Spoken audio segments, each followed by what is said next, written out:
Hi, I'm going to do like a more standard video this time. I know I've been doing some little instrument ones and some other show and tells and whatnot, but it's a little bit late right now, and I wanted to make a video using my computer and my Zoom microphone. I wanted to just show you something that I have over here, just over there, which are two folders with all of my teaching materials. By that I mean, well, not all my materials, sorry, all my teaching books. My teaching books. So this is for my piano and my flute students. And I've slowly collected these books because I had some copies of these already, but oftentimes when I was teaching in person, we just use my students' books. I read out of their books. But since we went online, it was kind of I needed my own copies of everything, and I figured now's the time to build this library. So I wanted to show you that. Oh, it's heavy. Okay. So this is just the, file holder, magazine holder from IKEA. And let's start. I'm going to be pulling the books out of here to show you. I have them in order, I guess, from beginner to more advanced. There's a little bit of a weird overlap here, like based on age. But you'll see the brand that I'm really into. I'm going to put them over here. Sorry if that was all really noisy. Okay, so these are starting from the youngest beginner. We use this little group of 2 books. It's a lesson book and a writing book. My little students call it drawing book. There's not a drawing, it's a writing book. And these are made for young children who don't yet read. So as young as 4. I've had some students that were just on the cusp, like 3 and a bit. And it's case by case when they're that little. But anyways, we usually go through the first 10 pages in the first lesson. We just rip through them. And, oh yeah, I love these books, but the covers fall off very easily. So all of mine are not on anymore. Okay. There's lots of pictures, there's characters, there's kids that are, it does show a nice variety of different children. I like that they have representation in this book of different kiddos, instead of it being like a lot of other little beginner books just have animals, because they're like, whatever, we don't want to draw kids, let's just do animals. But this one, I literally have had students that are like, I look like her, I like her. They do like to see themselves. It's true. There's different sounds. I'm not going to go through every book in much detail, but I wanted to show you how cute this was first, so you can meet some of the characters. That's Tap. He's a firefly.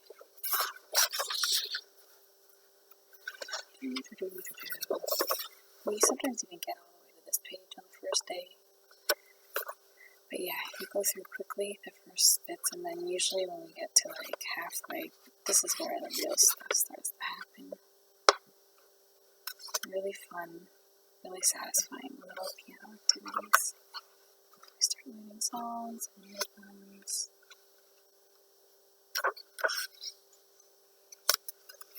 Seeing music notes on the page. Start using the keys. CD, if you were wondering. We're on the group 2. Black keys. I know there's a lot of guitarists who watch these videos. Little songs. Okay, let me show you when things get a little bit more exciting. Here there's a whole piece of music that uses almost all the fingers on both hands. Music notes, and by the end of the book, it's mostly just, it's like full C scale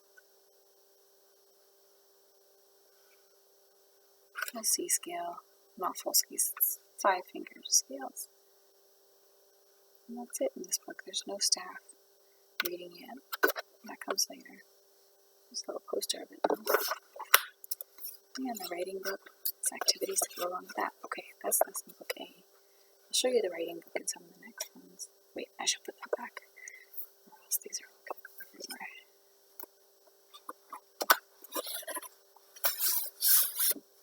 Okay.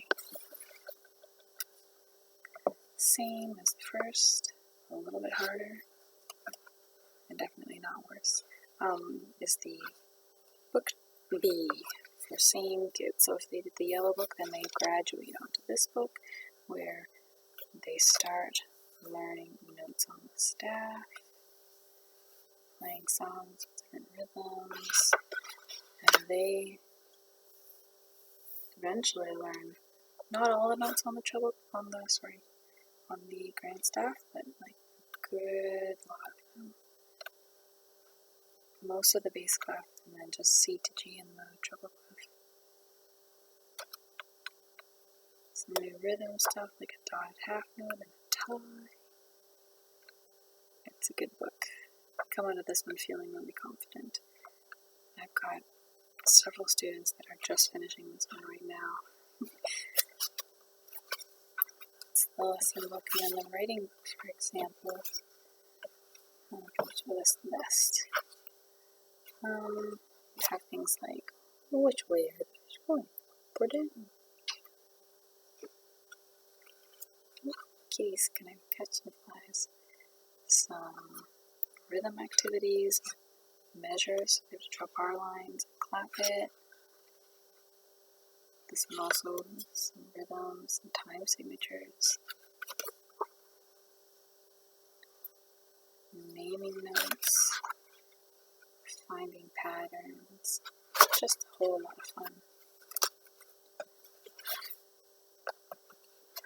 Oh yeah, each book is, okay, so the lesson book B, I paid $14 for it, and the writing book was just under $10, so both of them combined under $25 Canadian. I'm sure they're cheaper somewhere else. I think I bought these at Long and McQuaid in Canada with a teacher's discount. They're also on Amazon. Yeah, okay, and then the next one is the third book in this series, my first Piano Adventures for the Young Beginners. It often takes, like in general, 1 year to go through each of these books with little ones. Sometimes faster, sometimes slower. Everyone's different. We just take our time. We do everything. I do everything in these books. The third book, the writing is a little bit smaller, but the playing becomes a little bit more complicated with a little bit more complicated movements and a lot more hands together. There's more hands together stuff. There's more time signatures. There's a little bit of moving around.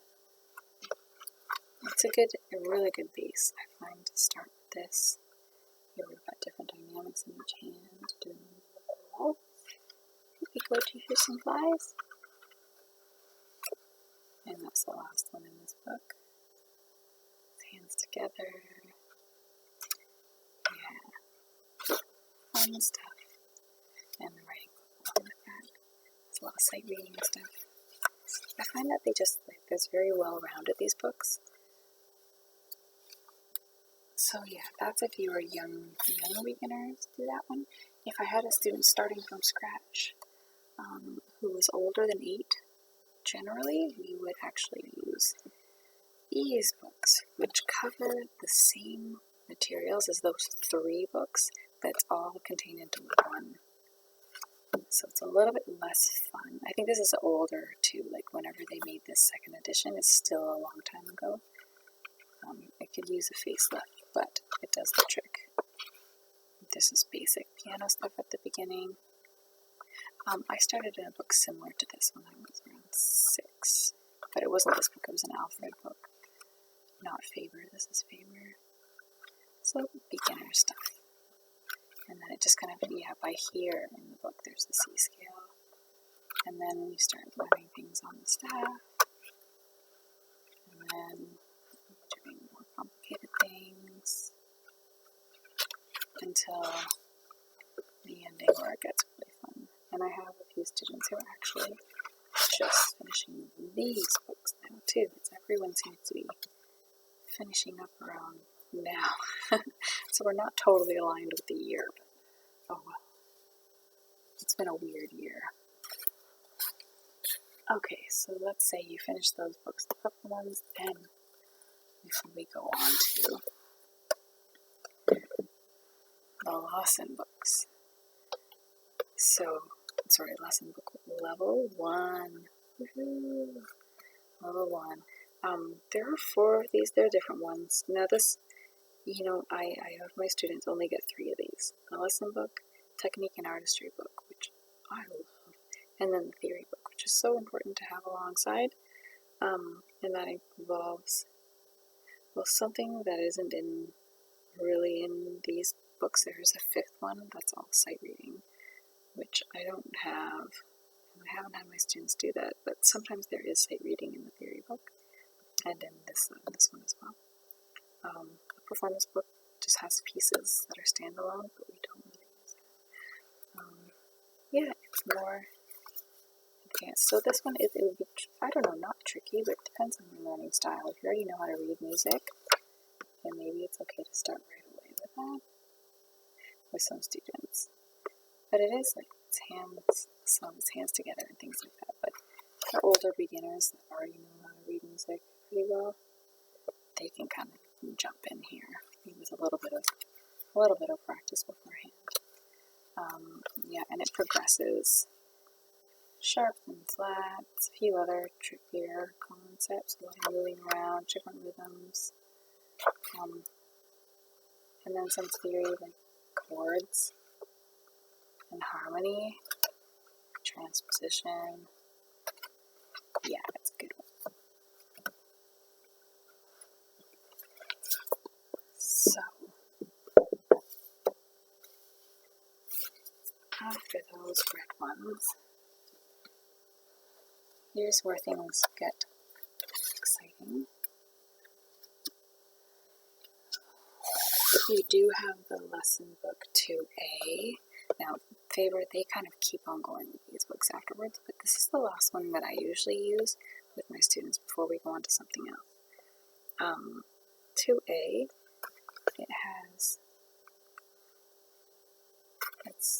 it's getting trickier. Lots of hands together, chords moving around. We have 8th notes.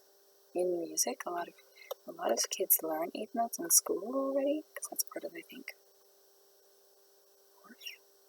Orff method, teaching method, ta, ti, ti, ta. So they finally see them in their piano music now. You get some fun stuff. I get to do some ledger lines and reading all over the place.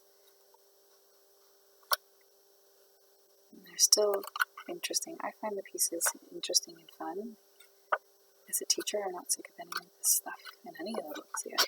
I like them all. Theory book, technique and artistry, that one too. So then there's a little bit of overlap with these ones, and then the Royal Conservatory of Music, which is what I went through when I was learning on both piano and flute, because it's a big deal, I guess, here in Canada.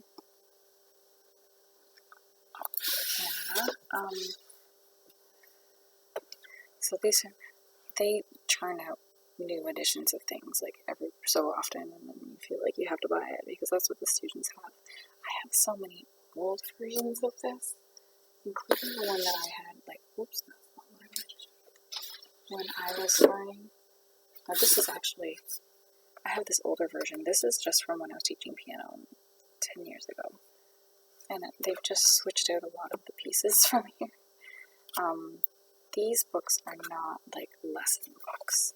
So they do not go in progressive order. they do per level. This is preparatory B. Oh yeah, it used to be preparatory, just was one level, but it was pretty difficult for something that's at the beginning. But this is, it still has challenges. So this is what I was playing out of for that student video that I made, just the last video I had. Yeah, so like as you can see, there's no activities or descriptions or lessons, it's just pieces of music. So we go through, this is obviously, it's my job to turn each one into a lesson, and they generally take longer than a week to learn for my students. We take a lot of more time to really refine them and work on them and really know what the benefits, what am I trying to say? To understand that when you put in more time, it's okay and it really has its benefits instead of just doing things quickly. Not like we do that in the other books, but they're set up in a little bit more of an easy progressive way. This is the one from the video where I have a student learning that. They're much more difficult, a lot more difficult. And so there are some like other, they didn't create their own theory book to go along with it, but this theory book is just so, I don't know, like behind the theory books of the other ones. So like this theory is really easy and dumbed down compared to the level of the pieces that they're playing. So I find that the students, once they get here, like this is a bit more challenging, but then this is really easy for them. And maybe that's just the kind of teacher I am. Like the students end up doing more theory than playing. No, that's not true at all. They definitely play. But I'm more I guess like a reading teacher. In that like I would like my students to learn how to read music early, like right away, early on. And we don't do a ton of things by ear. We do a little bit, but we definitely do a lot of reading too. So that's really wide. There's a big difference here. I like them when they get to hear, like really to feel confident about reading music, so that they can really handle a lot of that on their own instead of having to do everything by ear, which is also valuable. I'm not saying that's bad. You have to be able to do both. You have to be able to do both. So yeah, they also have a sight reading and ear tests book. And this one, I don't know, I like the sight reading aspect of it. The ear tests are online and I haven't been able to access them, and which I find a little bit irritating. A little bit annoying. They should have just, maybe they do have like a teacher's manual where you can just do the ear tests. I can do the ear tests for them instead of having to go online. Anyhow, so yeah, that's the Royal Conservatory piano stuff in a nutshell. That's what I did going through piano, and that goes up until level 10. So it's preparatory and then 1 through 10. But yeah, there's also they printed out the technical requirements, which are like scales that you'd have to play for exams. So these, you can do exams and pass each grade, which is a good thing to work towards if you are into that. If you like doing exams. Oh, and I've got a bunch of the other books I did until grade 8 level RCM for piano. So that you can go up to grade 10, and then after grade 10 they have a diploma called an ARCT. What does that stand for? I obviously haven't done it. And that's kind of like, okay, you're ready for like university level. It's close to university level for piano and for other instruments. Now for flute, the flute has the RCM as well. I also didn't do my RCT, but I did a bachelor's degree, an artist diploma at the Good School of the Royal Conservatory of Music, and a master's degree, so it's it's moot. I can play all of the music that's on the RCT exams. I just don't want to pay $700 to do it. Okay, so that's all my, this is what all my piano students are doing right now. No one's doing anything else. This is the longer video than I thought, because now I'm going to show you my flute folder. Now I have, how many flute students do I have? 2, 3,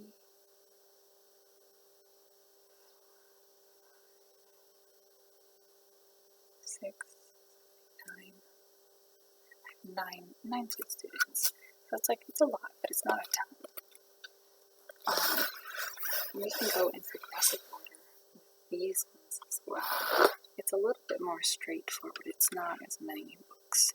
With that kind of, there are so many like beginner flute method books that, but there's not like a really great set that I'm super in love with yet. But I really like this one. It's kind of designed like this one book is not a year. This book is like, could be several years. So we have to do a lot of stuff like activities outside of the book. But it's very nicely progressive. And this is actually the teacher's manual, so I've got a lot of notes and things around it. Flute is different from piano, obviously. Where with my little kid flutes, and we start this young as 4 as well. And we might not start doing stuff out of the book right away. We just do other stuff. Like I showed you all those little things, and we can learn notes pretty easily. That's BAG, and like it's the same as recorder. That's easy to learn. Making the sound is a bit harder. And then because we're only learning maybe 3 notes at the beginning for a while, we can practice finding them on the staff and learn how to read them right away too. So it's not like piano where you have to like translate your hands can move around, right? You don't really know where they go. And you have to like memorize like the keyboard and learn which ones are C, D, E. And then you learn what that looks like on the page. So it's kind of like your brain has to double translate. It's a little bit different on the flute. It's a bit more simple that way to start learning. Oh, I'm really tired. It's really late. So yeah, this is the book that I like. It does get more difficult. So actually, students, I only have my student that's been at this for almost 2 years is about this far into the book. Well, one of them that's been here for 2 years. The other one's a little bit behind, and then I have some new students that are more ahead. Like it just goes at the pace of the student. It just depends on how it's going. But yeah, this can take you through a lot. It gets harder, and the range expands quite a bit. And yeah, it's a good one. This one almost directly overlaps with the Royal Conservatory stuff. For flute, I think this is, I think that's the grade 1. The grade 1 has 16 notes, which is a little bit bonkers if you think about it. Yeah, that's the grade 1 copy of it. One of my old students has my copy of the book. What else do I have here? So I don't have all of the Royal Conservatory books, but a lot of my students are, if they're not on this Lucky Method book, they are doing RCM. So I had ones that were doing grade 1, and then I have a few that are in grade 2 or finishing grade 2 and are going to start grade 3 soon. And then I have some that are doing, so I've got my grade 2 book, the study book, some other books that just have some flute music in it that we do on the side along with the other stuff. Yeah, I have a copy of the preparatory flute app, which is the easier stuff.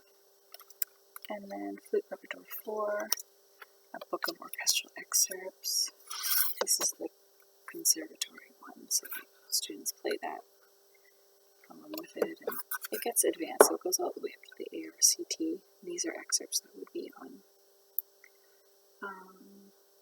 professional auditions.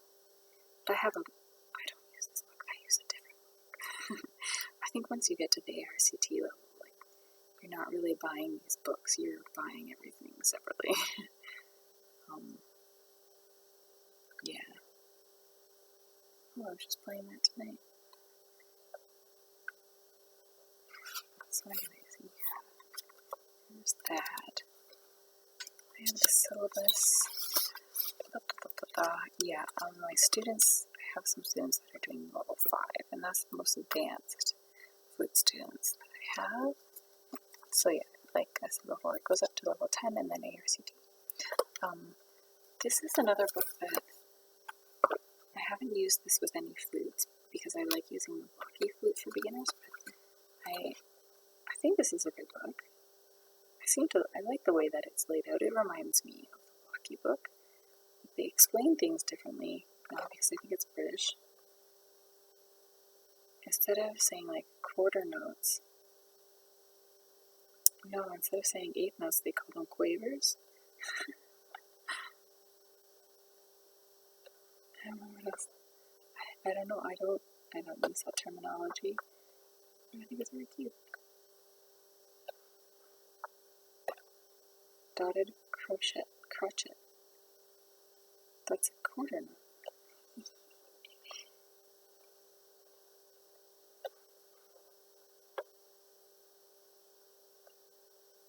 Two crochet beats to bar. Yeah, it progresses nicely as well. There are a lot of really good, like, just classic tunes in this that are really fun. So, like, very familiar, popular songs. Yeah, there's so many good ones. So that's what makes this book fun. I'm using what I can out of this for a recorder student of mine because, I haven't found a really good recorder book that I love to teach from yet. I have also a Suzuki book, and that's about it. Yeah, as my students get more advanced, I will get the grade 6, the grade 7, etc. books. But yeah, there's also the syllabus here. Like, I didn't have these books when I was doing flute. My teacher would just have the syllabus for flute, and then like it would list different pieces, and then like you would have to source those from like different sets of books, or just buying the pieces outright by themselves. Like, as you can see, all of that stuff, not on the floor, but like on the bookshelf. That's all my flute music. And then over to the end is my old RCM piano books as well. But yeah, it doesn't look like much because flute music isn't as thick as piano music, but there's a lot. And I have a big pile on the table too of stuff I'm currently doing. So my students aren't there yet with it. Slowly but surely they're going to end up with bookshelves full of music someday. And people's asleep on the box. Okay, that's it. That's the show and tell. I hope you enjoyed it.